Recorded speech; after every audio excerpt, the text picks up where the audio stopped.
안녕하세요 여러분들, 알맹입니다.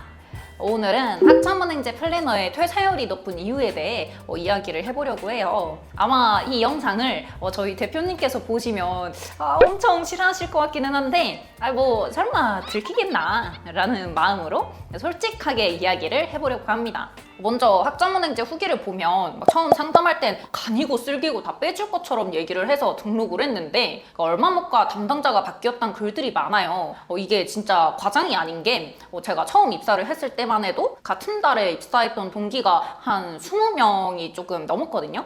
근데 정말 놀랍게도 그분들 중에서 지금까지도 같이 일하고 있는 사람은 딱 한 명이에요.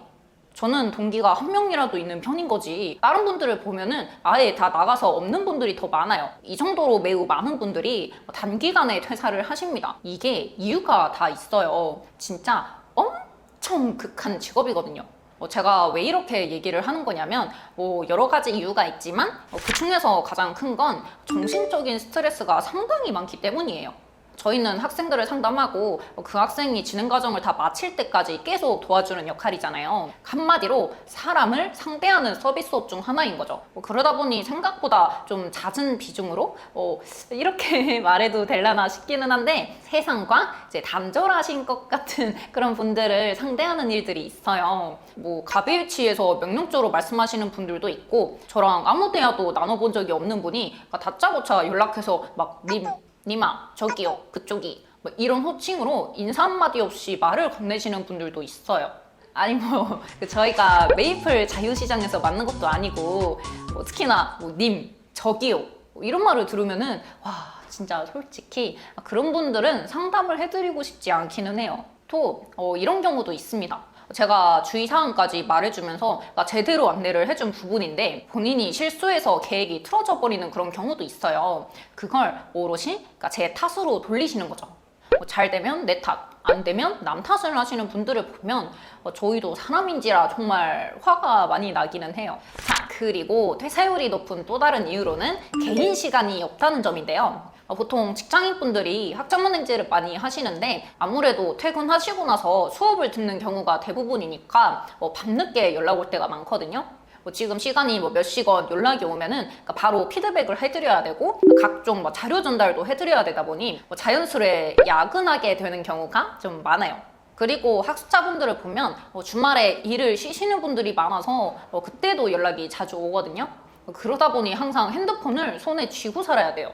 이런 점들 때문에 개인 여가 시간을 좀 제대로 보내기가 약간은 힘들어요. 근데 물론 이거는 플래너 분들마다 다르기는 해요. 본인의 개인 시간을 중요시해서 퇴근 시간 이후나 주말에는 학생들과 연락을 안 하시는 분들도 있어요.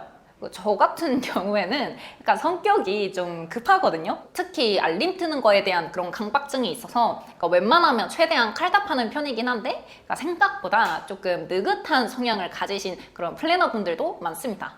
이렇게 워라밸도 없고 감정 소모가 심한 그런 직업이지만 그래도 제가 꾸준하게 5년 동안 계속 할 수 있는 이유는 딱 한 가지인 것 같아요. 정말 보람 있는 일이거든요. 누군가는 저를 통해 원하던 대학원이나 대학교를 가고 자격증도 취득해서 취업도 하고 한마디로 한 사람 인생에 있어서 터닝포인트가 될 수 있는 그 길을 함께 걸어갈 수 있다는 점이 말로는 다 표현 못할 정도로 뿌듯해요.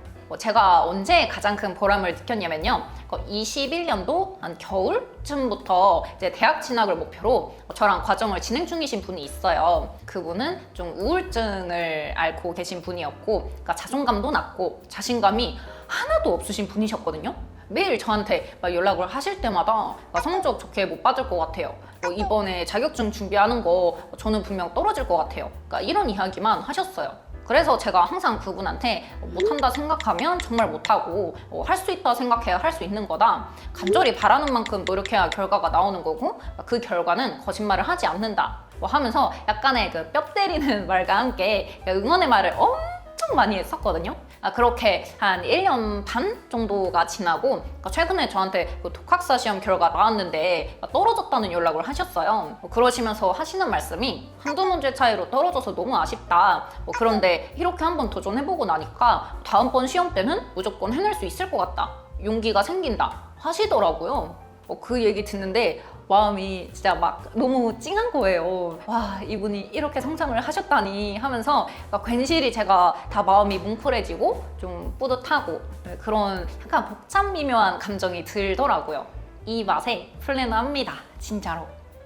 물론 이 플래너분들마다 성향이나 가치관이 다르기 때문에 다른 분들은 저랑 다른 생각을 하실 수도 있기는 해요. 만약 이 영상을 보고 계시는 분들 중에서 플래너를 찾고 계시는 분들이 있다면 그러니까 여러분들과 좀 잘 맞는 그런 사람을 만나셨으면 좋겠습니다. 그렇게 하려면 수강 신청 전에 대화를 좀 많이 나눠봐야 돼요. 그러니까 대화를 나누다 보면 이 사람이 어떤 사람인지 약간 그 대강 감이 오잖아요. 그때 여러분들의 감을 믿으시면 돼요. 이 사람은 조금 아닌가? 라는 생각이 들면은 그냥 바로 잘라내시고 더 좋은 분을 찾아보세요. 오늘 준비한 이야기는 여기까지이고요. 또 학점은행제 관련해서 궁금하신 점이 있으신 분들은 이제 댓글이나 카카오톡으로 질문 남겨주시고 그럼 다음번에는 더 좋은 영상으로 찾아뵐게요. 안녕!